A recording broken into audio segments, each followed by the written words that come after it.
Jean-Louis peut peut-être commencer à répondre aux questions qui ont été posées par les débatteurs. Oui, je peux peut-être répondre à quelques-unes de ces questions. Je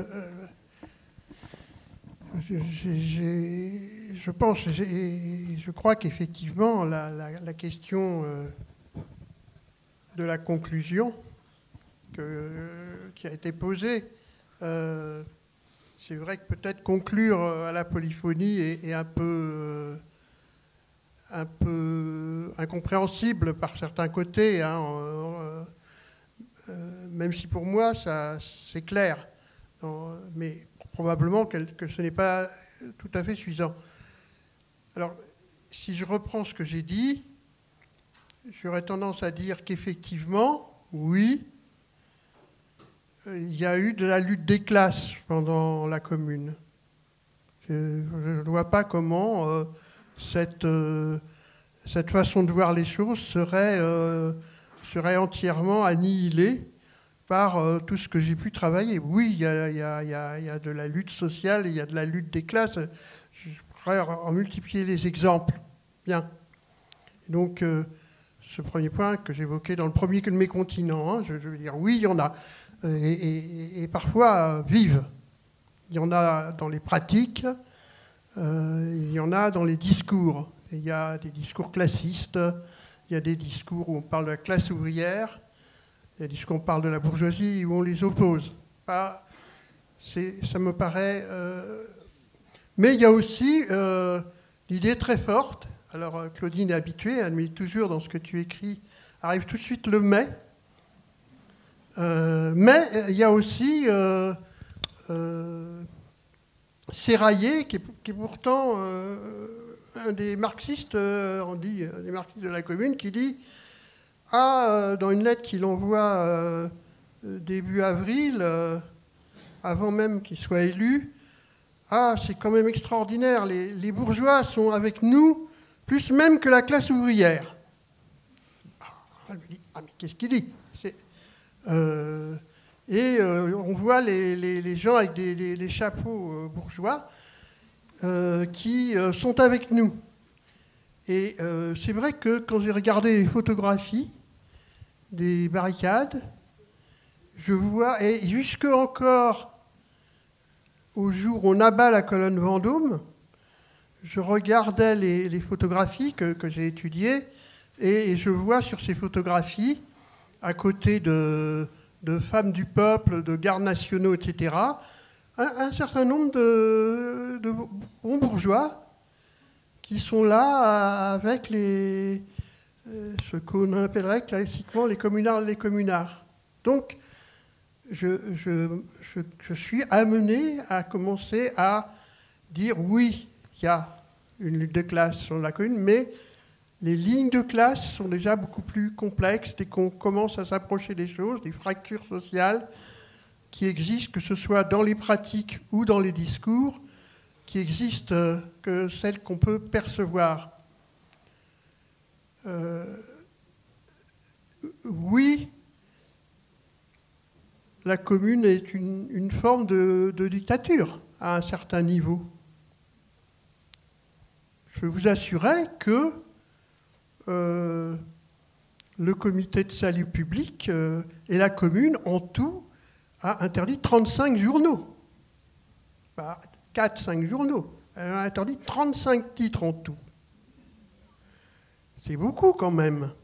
Au point que les ouvriers typographes, qui sont pourtant plutôt communards, ils vont manifester parce que ça ferme les imprimeries. Oui, ça ferme les imprimeries, à une époque où il y a peu de travail ou de la misère. Donc, ils ne sont pas très contents, un certain nombre d'entre eux, de voir que... Alors, c'est souvent la même imprimerie qui travaille pour un journal anticommunard que pour un journal communard, hein, il faut savoir ça. Donc, c'est complexe, là encore. Vous voyez, toujours, c'est difficile. Donc, oui, c'est pas... il y a un État, hein, alors là, le continent libertaire, il y a un État qui peut être sévère. Il n'y a pas... oui, la conclusion qu'il y a en même temps un formidable moment de libération qu'évoquait Lefebvre aussi, par exemple, dans son livre, qui montre des exemples, ça va partout, où on prend des initiatives, où on se détache du maître masculin, parfois pour certaines femmes, du maître économique pour l'ouvrier, du maître politique. Oui, il y a 1000 initiatives que je peux vous indiquer qui vont dans ce sens d'une libération, d'une émancipation immédiatement vécue. J'en ai des dizaines d'exemples. Mais il y a quand même en même temps cet état qui est là, qui peut être sévère, qui parfois tranche. Et tout est toujours complexe. Si je prends le débat sur la loi qui interdit le travail de nuit des boulangers, c'est une loi importante. Eh bien, c'est un décret important, pas immensément important, mais quand même important, un des premiers décrets de droit du travail, en quelque sorte. Ben, on voit bien que il y a eu d'ailleurs une excellente maîtrise qui a développé ce sujet, que j'avais commencé à aborder. Et on voit bien comment les divisions qui opèrent, elles sont toujours extrêmement difficiles, extrêmement nuancées. Vous allez voir les gens de l'international, finalement, ce sont ceux qui s'opposent le plus à ce décret. Ah oui, ça ne leur plaît pas, parce qu'ils disent, mais non, il faut laisser la corporation des boulangers décider eux-mêmes de comment il faut faire les choses. Ce n'est pas à l'État de décider et d'imposer un décret de ce type à la corporation des boulangers. Voilà, donc à chaque fois que vous prenez un aspect, vous prenez aussi la République. Oui, ils sont partisans d'une République avec un sens social, égalitaire, démocratique, universel même. Quelqu'un a dit tout à l'heure, République sociale universelle. D'accord, c'est leur sens. Mais en même temps, ils sont pris dans des déclarations qui sont loin d'être égalitaires. On l'évoquait tout à l'heure des exemples, mais je ne peux pas ne pas dire que le premier jour où la commune se réunit, une des toutes premières décisions qu'ils prennent, c'est de quel salaire nous allons nous donner. Je ne me rappelle plus exactement des chiffres, mais quel salaire nous donnons par jour. Et c'est nécessaire. Pour vivre, ils vont devenir permanents. Pour la démocratie même, il faut bien payer les élus. Eh bien, l'un propose 10 francs, je ne me rappelle plus justement des chiffres, l'autre 15 francs, l'autre 20 francs.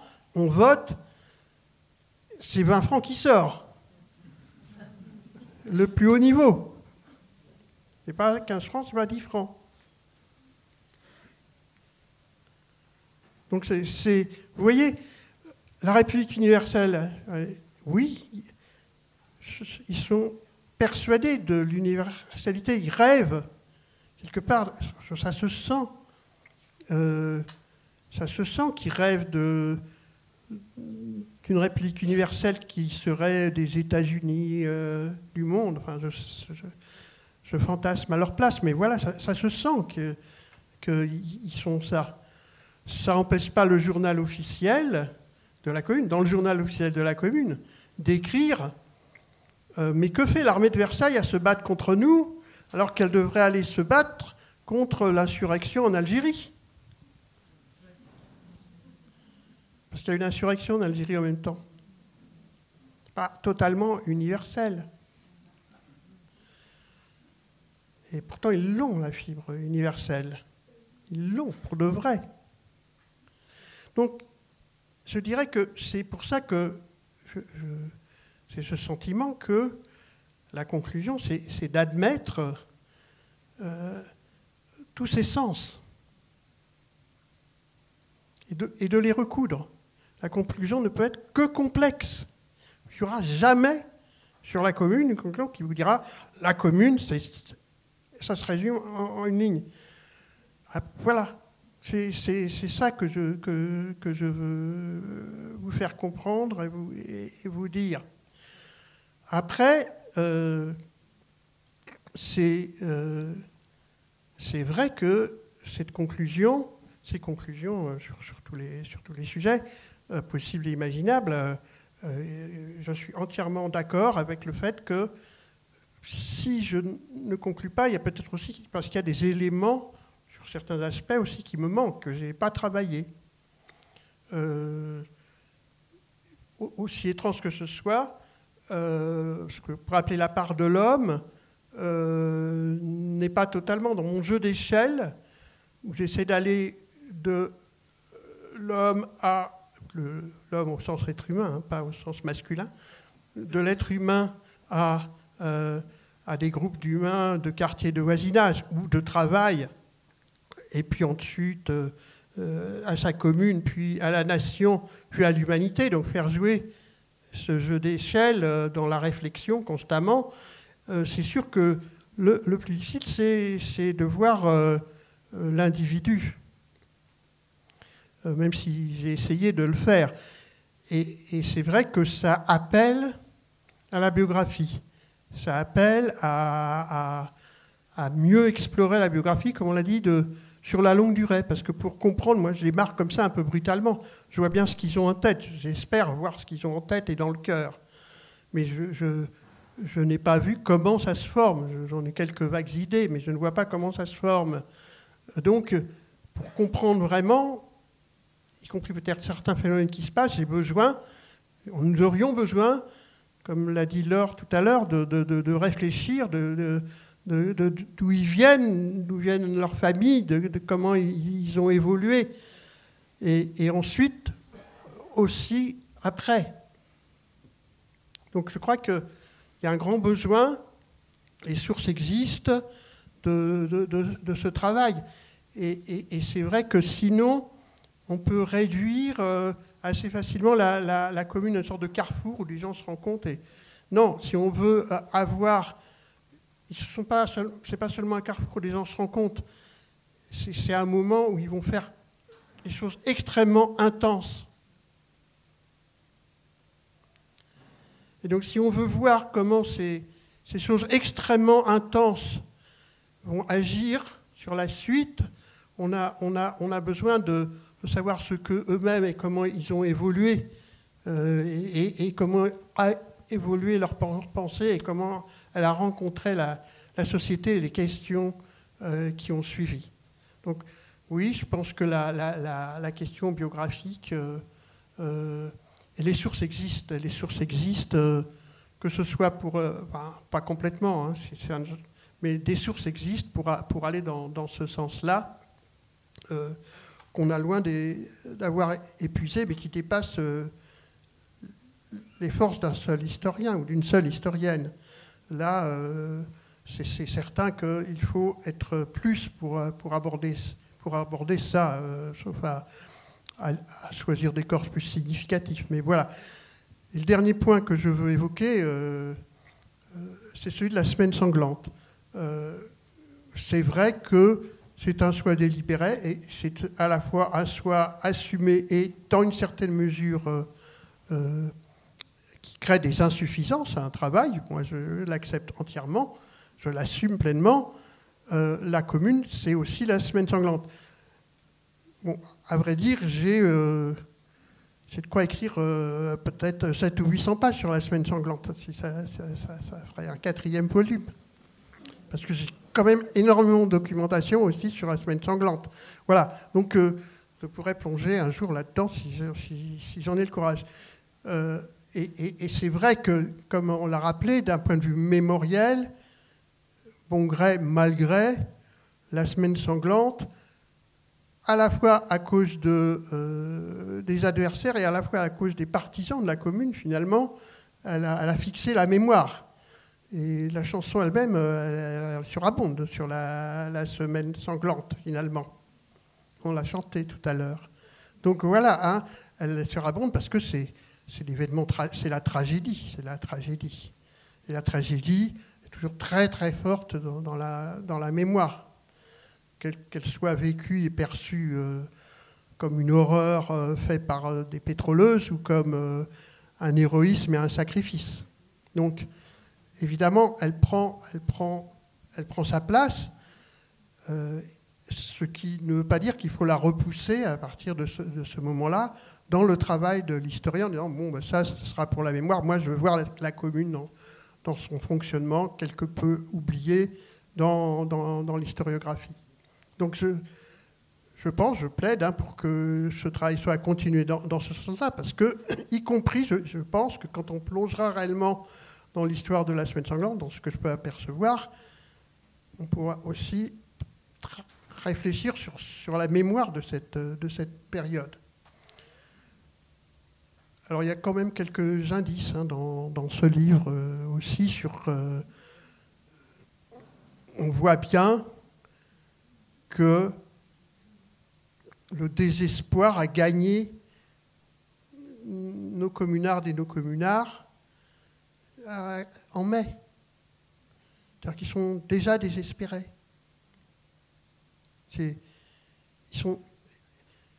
y a encore dans les journaux des communiqués. Oui, nos troupes gagnent, viennent de reprendre un immeuble à Neuilly-sur-Seine. Voilà, mais on n'y croit plus. Dès que vous plongez dans la vérité des choses, on n'y croit plus en mai. On n'y croit plus, on sait que c'est fini. On sait que c'est fini, que c'est la fin. Alors, on essaie encore de mobiliser. Vous savez, la mobilisation, c'est jusqu'au bout d'un combat. Tous ceux qui ont combattu dans des luttes sociales savent que la mobilisation, on l'avait toujours jusqu'au bout d'un combat. Mais il ne faut pas la lâcher. Mais ils savent que c'est fichu. C'est terrible de voir les lettres qui s'envoient, les mots qui se disent. Se disent adieu. Voilà, c'est la fin. Et ça aboutit à deux choses qui vont se retrouver dans la semaine sanglante. Tout simplement parce que ça fait partie de la vie, c'est la peur. Voilà, c'est la peur. Et on voit que, au rappel des bataillons de la garde nationale, il y a de moins en moins de monde. De moins en moins de monde. Dans la première quinzaine de mai, il y a 3 fois moins de monde qui viennent au rappel des bataillons de la garde nationale qu'au début d'avril. Voilà, il y a 3 fois moins. Voilà, il y a ça, c'est la peur, c'est la peur. Et puis, c'est quelque chose d'assez complexe qu'évoquait tout à l'heure un peu Gilles Candard.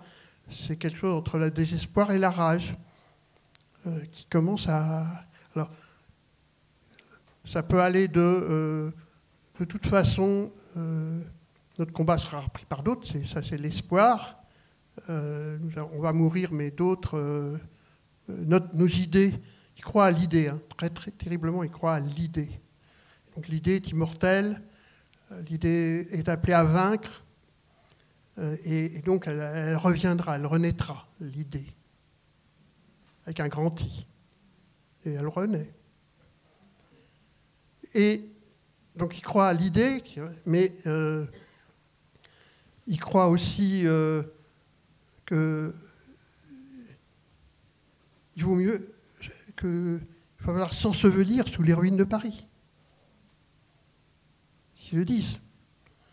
Pas du pétrole, mais indiscutablement, ils disent nous, ce sera comme Saragosse, ce sera comme Moscou. On ne va laisser que des ruines au Versaillais. Ça n'attend pas la commune, pour être dit. La semaine sanglante, ça se dit déjà. Donc il y a aussi des phénomènes de désespoir et de tout ce qui peut l'accompagner, qu'on sent déjà dans la première quinzaine de mai. Donc on a quelques éléments qui peuvent voir certaines des réactions qui fonctionneront pendant la commune, pendant la semaine sanglante. Mais c'est vrai que l'étude mériterait absolument d'être développée, d'être faite. J'en ai pleinement conscience. Merci Jean-Louis de cette longue réponse aux questions des débatteurs.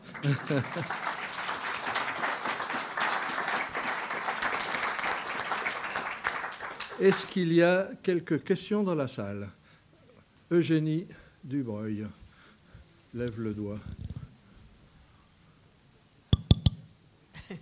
Merci. Justement, cette question de la peur est très intéressante. Est-ce que tu as parlé du comité de salut public? Or, ce comité de salut public a été institué par une majorité dans la commune, alors qu'il y avait une minorité très importante qui était absolument contre cette idée-là. Alors, est-ce que cette espèce de crispation qui pouvait amener à la création d'un comité de salut public et à la répression qui a pourri les révolutions postérieures, je pense par exemple à la révolution russe, et est-ce que la minorité ne pourrait pas être vue comme la naissance d'une gauche dont parlait tout à l'heure Gilles Candard. Oui. Oui, alors la question redoutable. Hein. De toute façon, c'est assez complexe. Ce que j'ai constaté, c'est que la commune, pour compliquer les choses comme toujours, ce que j'aime bien, c'est que la commune, on ne l'a pas beaucoup dit, mais la commune se veut démocratie représentative, mais aussi beaucoup de démocratie, pas seulement participative au sens où on l'entend actuellement. Vous pouvez faire une petite réunion et vous allez décider si cet arbre-là sera planté là ou là, quoi. En gros, je suis méchant, mais vous préférez quoi que ce soit là ou là le pin qu'on va planter pour verdir la ville. Chose d'ailleurs très importante que celui de verdir et d'assurer la biodiversité de nos villes. Mais c'est un autre problème. Donc, ils ont une idée de la démocratie très forte. Hein, et donc, ce qui est centré sur un point fondamental, que le peuple ne peut pas abdiquer sa souveraineté à aucun moment. Hein, fût-ce aux mains des élus.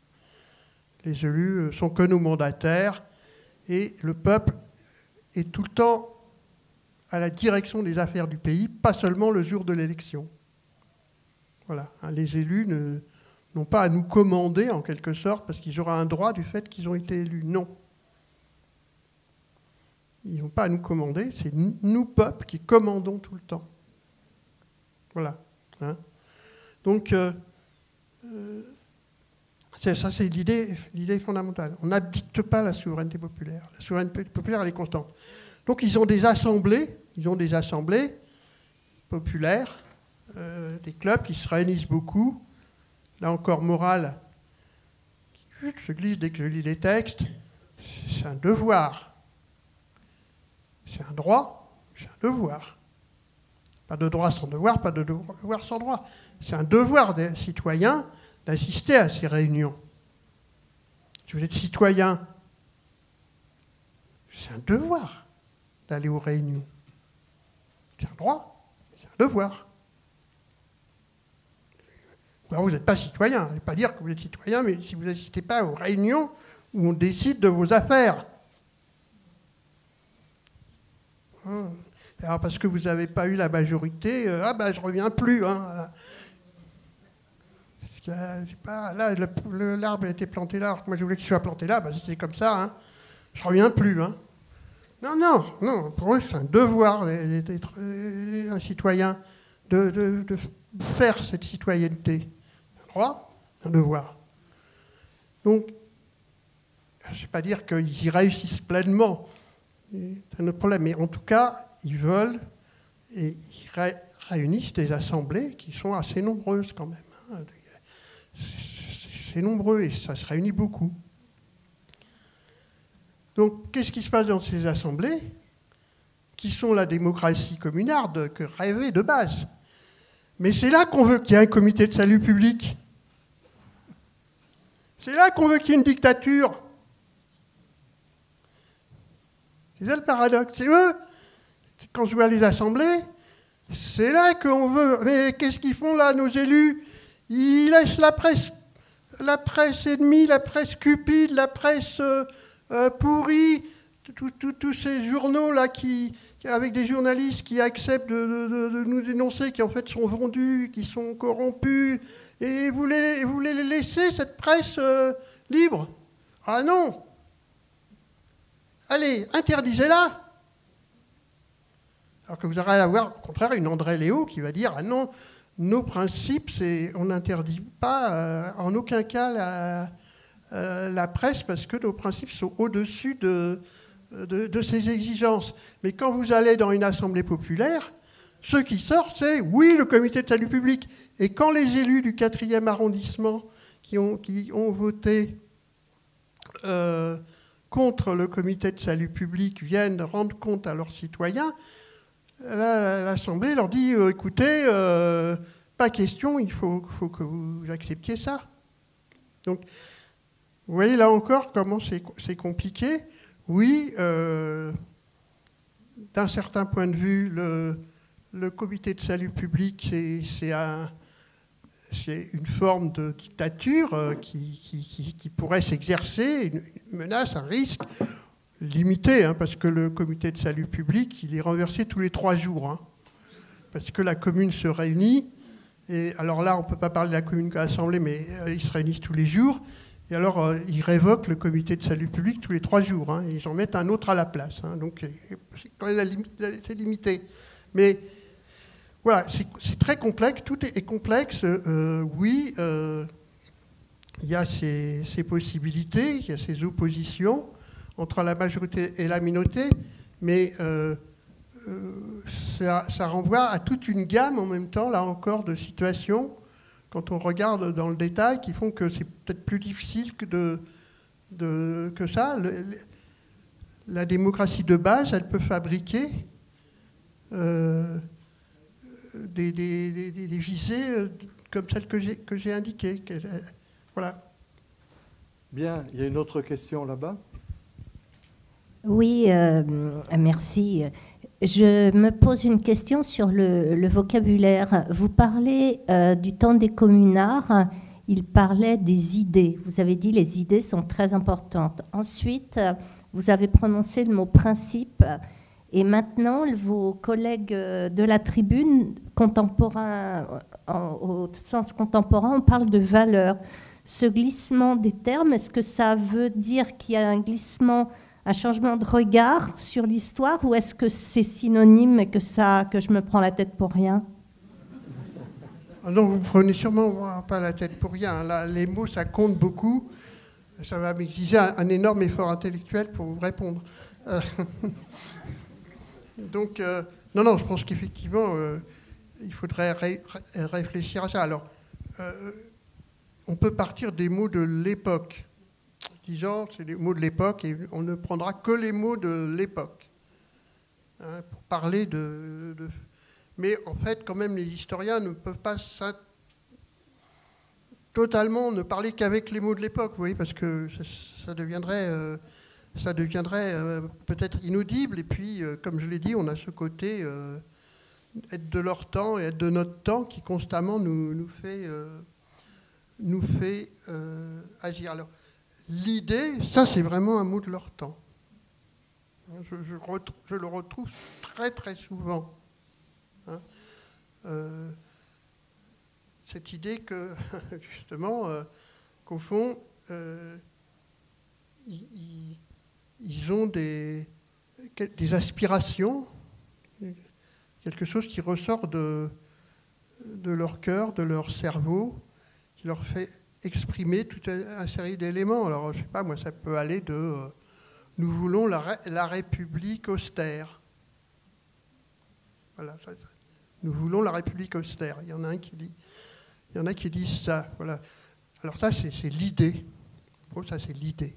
Nous voulons la République austère. Pourquoi ? Parce qu'ils n'aiment pas, trop de richesse, quoi. Ils n'aiment pas trop de richesse. Donc la République, alors ça peut aller très loin pour certains. Mais voilà, ça, c'est l'idée. C'est pas vraiment des valeurs. Là, les valeurs, c'est un peu nous qui employons ça pour leur dire quelles sont leurs valeurs. Hein. Ça, c'est moi qui le fabriquerai un peu pour trouver l'expression qui me semble correspondre.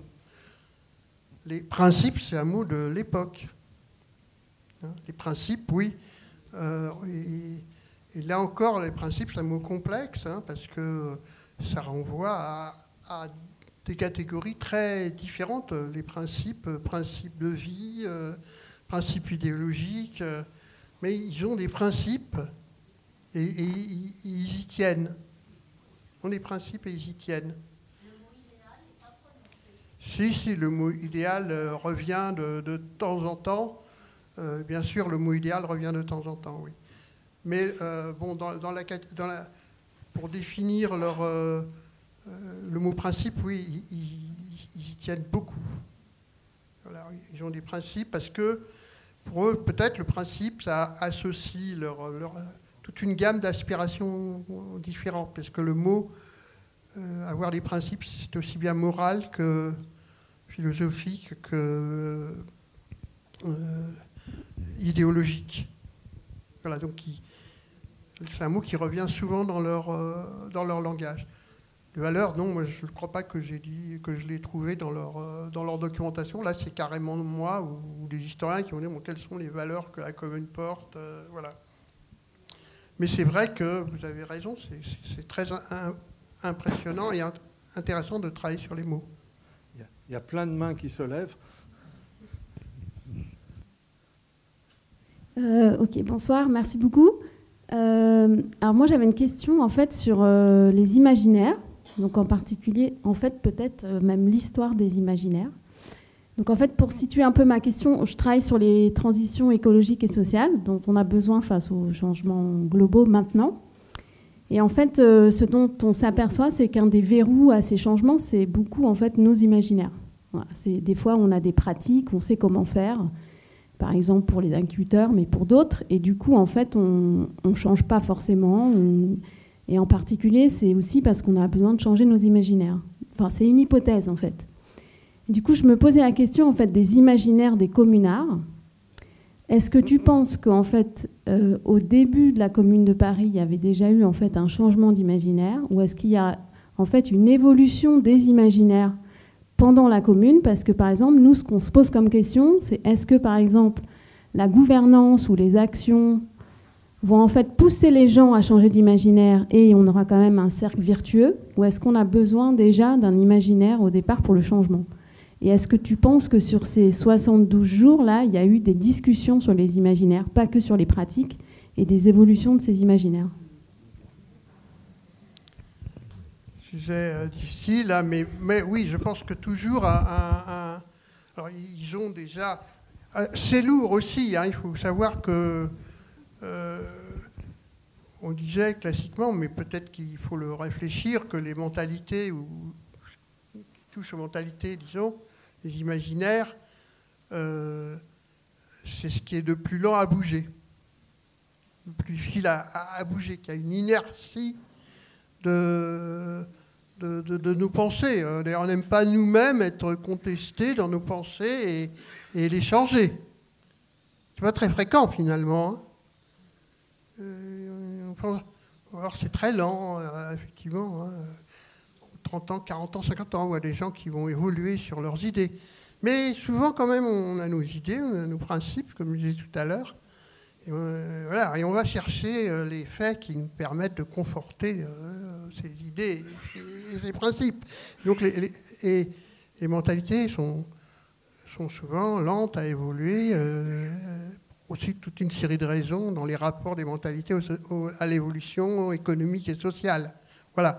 Donc c'est normal que ça ne bouge pas vite. Ça ne bouge pas vite. En même temps, il y a des moments où, effectivement, ça avance. Alors, ça avance, moi je les prends au 18 mars, mais ils ont déjà avancé avant. Parce qu'avant la commune, il y a quand même eu tout un travail que je n'évoque pas. Mais depuis les années 1860, il y a eu le développement de mouvements très divers. Ça peut être républicain, ça peut être, entre guillemets, socialiste ou syndicaliste à travers l'international. Donc il y a eu déjà des éléments qui ont agi. Ils n'arrivent pas tout d'un coup comme ça le 18 mars. Et puis avant, il y a eu aussi le siège par les Prussiens. Le siège pendant 4 mois qui était quand même terrifiant. Ça dure depuis 1 mois. Il y a 2 millions de personnes qui sont enfermées dans une bande et qui est bombardée. Il faut vous imaginer que les Parisiens, du 19 septembre 1870 au 28 janvier 1871, ça dure 4 mois, ils sont enfermés dans 20 km sur 10 km. Ils sont presque 1,5 million, ce qui est déjà énorme, c'est déjà une immensité. Ils sont 1,5 million, c'est enfermé. Et là, c'est ravitaillement zéro, parce que les Prussiens, autour de Paris, je ne parle pas du siège par les Versaillais, je parle du premier siège par les Prussiens, c'est ravitaillement zéro, il n'y a rien qui rentre. 0, 0, 0. Pendant 4 mois, dans une ville d'1,5 million d'habitants. Et c'est bombardé par les Prussiens. Tous les jours, les Prussiens bombardent Paris. Voilà. Et donc, ils vont avoir vécu pendant 4 mois ça, aussi. Et déjà aussi, dans cette période, par exemple, j'ai dit on crie vive la République, oui, mais dans cette période déjà, le mot commune, il vient. On sent qu'il vient. Alors on sent qu'il vient parce qu'ils sont enfermés. Ils sont enfermés dans Paris. Donc là, ils ne peuvent pas ne pas être dans le sentiment qu'ils sont une commune. Donc le mot commune vient, et là, avec le mot commune, il y a toute une série de déclinaisons, parce que le mot commune, vous voyez, c'est un mot qui porte à l'imaginaire. Ce n'est pas un mot neutre, le mot commune. Commun, commune, communisme, tout ce que vous voudrez, mais ce n'est pas un mot neutre quand vous commencez à le ressentir. Donc, oui, il y a eu donc des maturations antérieures. Tout ne part pas dans ce que je dis du 18 mars, de l'imaginaire qui est présent. Il y a déjà eu des inflexions, des actions et des circonstances, puisque je ne vais pas aussi dire qu'il n'y a pas de circonstances. Bien sûr, l'histoire, il y a toujours des circonstances. La thèse de la circonstance, je ne la rejette pas non plus. Le continent circonstance, il ne faut pas le rejeter, on s'en fiche. Non, il y a des circonstances en histoire. Voilà, ça joue, la circonstance du siège. Elle n'était pas prévue. Ça aurait pu être une guerre où Paris n'aurait pas été enfermé pendant 4 mois, événement exceptionnel de l'histoire. Une ville soit enfermée comme ça pendant 4 mois. Voilà. Donc, il y a eu cette maturation avant, et puis après, évidemment, les événements mêmes, mais là, c'est des événements révolutionnaires, c'est quelque chose de totalement aussi exceptionnel, rarissime. Les événements font bouger les perspectives. Là, c'est complexe, puisque comme l'ont dit ceux qui m'ont précédé, c'est qu'évidemment, le développement de ça est brutalement interrompu par la semaine sanglante.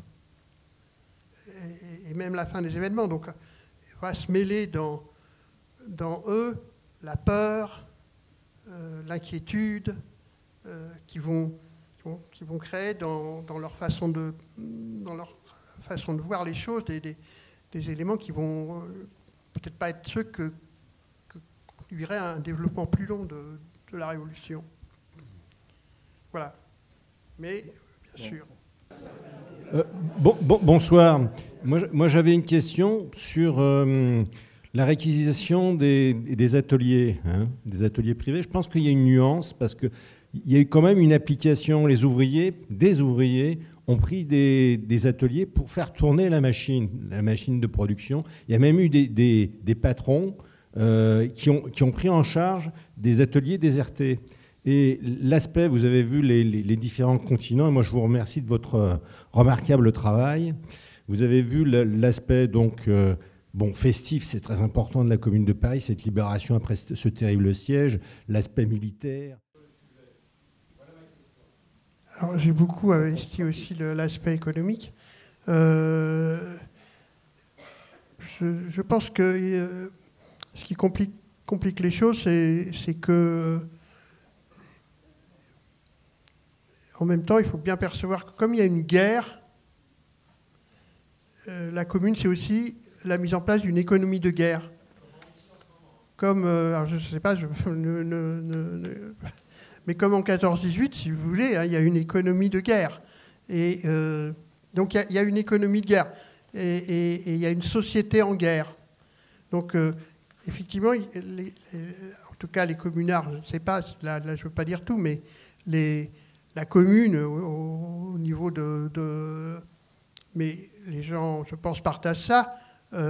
Il s'agit de gagner cette guerre, il s'agit de faire fonctionner la société, parce que si vous ne faites pas fonctionner la société, les services publics, vous ne pouvez pas organiser la bataille. C'est-à-dire qu'au-delà même, c'est ça qui rend les choses compliquées, au-delà même de la volonté de l'idée sociale, il y a toute une série de choses qui se font parce que on est dans une économie de guerre. Alors, oui, il faut que... et là, les procédés sont extrêmement divers. C'est-à-dire que on va s'adresser aussi aux grandes entreprises privées en disant travaillez pour nous et fabriquez-nous des obus. Faites-nous des armes. Et les grandes entreprises privées, mais il y en a qui disent oui, si vous me payez, et si j'ai confiance dans l'argent que vous me donnez, je vais travailler pour vous. Ça travaille aussi dans des entreprises privées importantes, et puis les entreprises d'État, bien sûr, les cartoucheries d'État, les ateliers du Louvre, etc. Mais il y a aussi les entreprises privées qui travaillent pour la commune, et la commune est très vigilante à les payer pour être sûr qu'ils livreront les marchandises. Donc il y a aussi des exigences.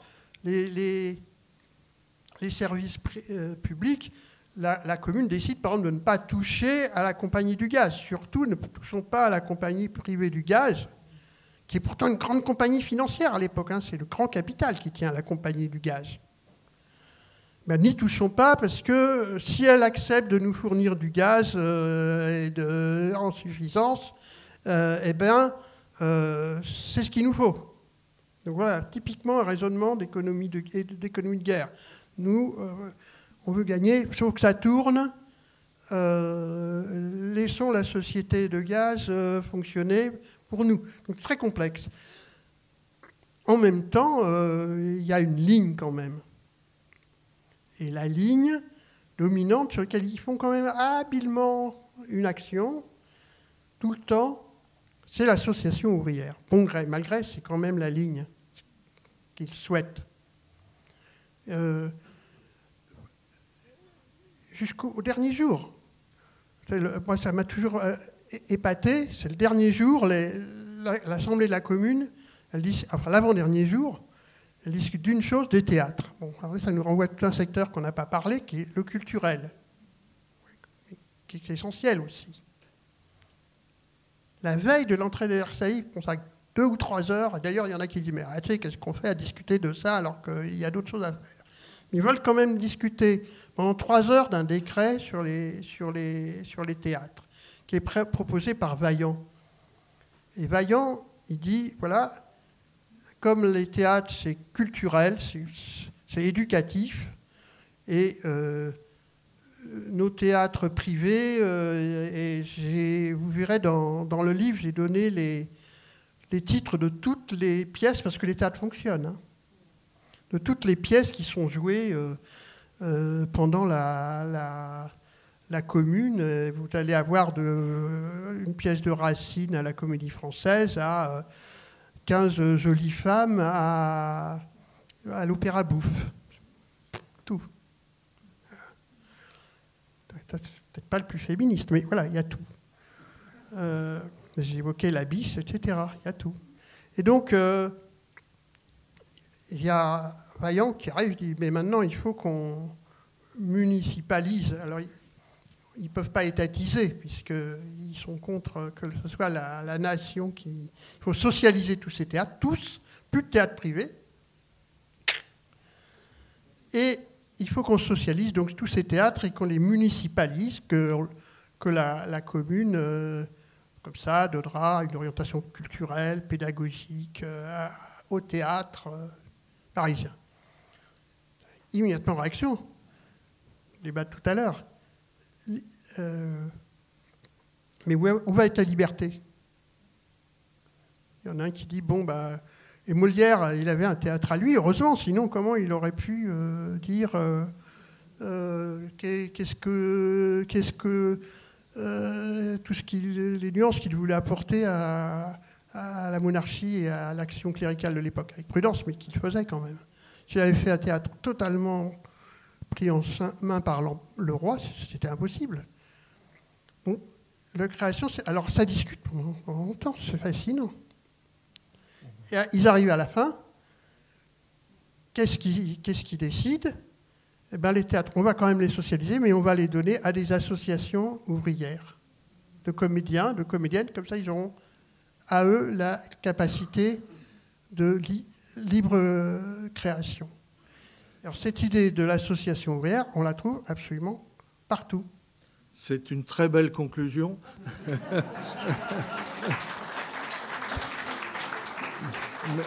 Mais nous devons quitter la salle.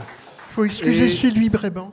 Et en plus, il n'y a plus de batterie dans les micros mobiles. Donc, oui, et il faut excuser Sylvie Bréban de ne pas avoir pu venir ce soir. Elle est sérieusement malade. Les brigades vont pouvoir nous accompagner avec une dernière chanson. Et je les remercie d'avance. Merci à tous. Merci à tous d'être venus.